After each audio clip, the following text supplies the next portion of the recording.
साताऱ्यामध्ये रयत शिक्षण संस्थेची बैठक तब्बल 5 तास पार पडली आणि या बैठकीमध्ये संस्थेचे अध्यक्ष शरद पवार यांच्यासह अजित पवार, दिलीप वळसे पाटील असे दोन्ही राष्ट्रवादीचे नेते उपस्थित होते। या बैठकीमध्ये 25 विकास कामांच्या विषयांवर चर्चा देखील पार पडली। या सगळ्याचा आढावा आमचे प्रतिनिधी इम्तियाज मुजावर यांनी घेतलाय, आपण पाहूया।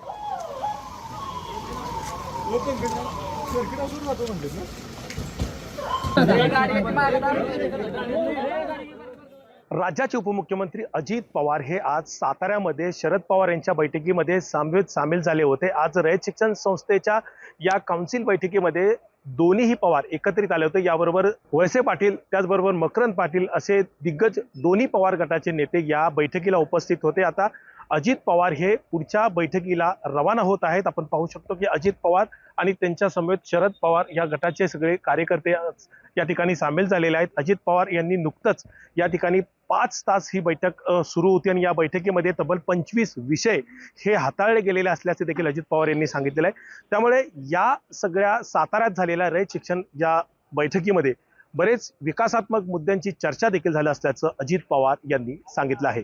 इम्तियाज मुजावर, लोकशाही मराठी, सातारा।